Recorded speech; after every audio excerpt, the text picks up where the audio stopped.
ভারতের বৃহত্তম জাদুঘর কোনটি? A Birla museum, B Indian museum কলকাতায়, সি ইন্ডিয়ান মিউজিয়াম নাগাল্যান্ড।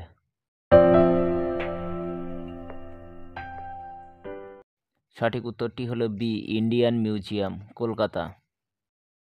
ভারতীয় ম্যাজিকের বা জাদুবিদ্যার জনক কে? এ ধর্মেন্দ্র সিং, বি পিসি সরকার, সি শ্যামাচাঁদ ইরানি।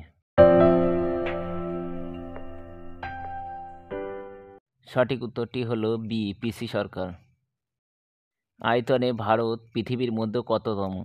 এ পঞ্চম, বি সপ্তম, সি নবম।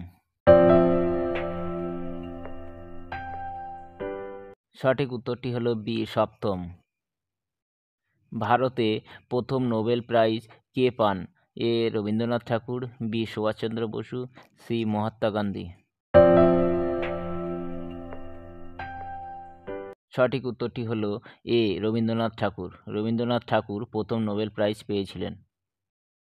রবীন্দ্রনাথ ঠাকুর কিসের জন্য নোবেল পুরস্কার পেয়েছিলেন? এ কথাঞ্জলি, বি গীতাঞ্জলি, সি সোনার বাংলা।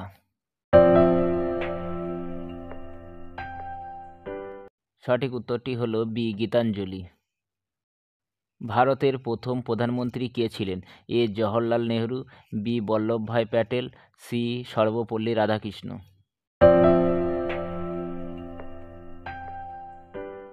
সঠিক উত্তরটি হলো এ জওহরলাল নেহরু। ভারতের প্রথম উপপ্রধানমন্ত্রী কে ছিলেন? এ জওহরলাল নেহরু, বি বল্লভভাই প্যাটেল, সি সর্বপল্লী রাধাকৃষ্ণ।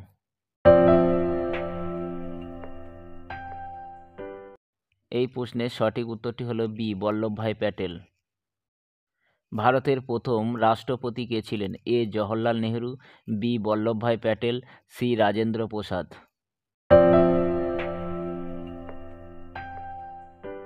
সঠিক উত্তরটি হলো সি রাজেন্দ্র প্রসাদ।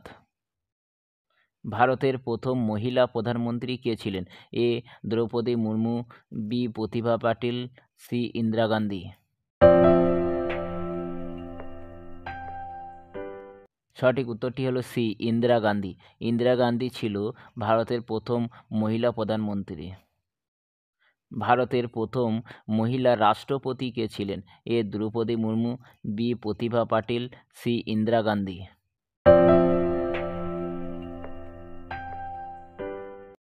সঠিক উত্তরটি হলো বি প্রতিভা পাটিল। ভারতের প্রথম শিক্ষামন্ত্রী কে ছিলেন? এ বল্লভভাই প্যাটেল, বি রাজেন্দ্র প্রসাদ, সি আবুল কালাম আজাদ।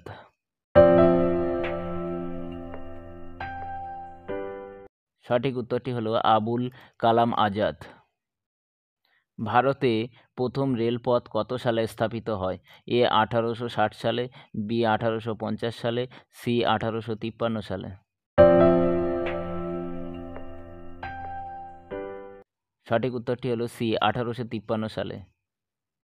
ভারতে প্রথম হাইকোর্ট কত সালে স্থাপিত হয়? এ 1860 সালে, বি 1862 সালে, সি 1853 সালে। সঠিক উত্তরটি হলো বি 1862 সালে। ভারতে হাইকোর্ট প্রথম কোথায় স্থাপিত হয়? এ কলকাতা, বি দিল্লি, সি মুম্বাই।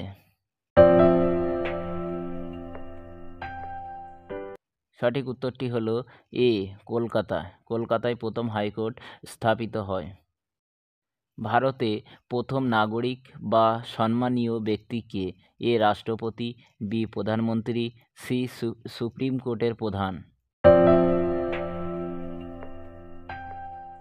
সঠিক উত্তরটি হলো এ রাষ্ট্রপতি। তো ভিডিওটি দেখার জন্য আপনাকে অসংখ্য ধন্যবাদ।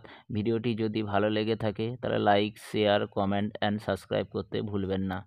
তো আজকের ভিডিও এখানে শেষ করছি। সকলে ভালো থাকবেন।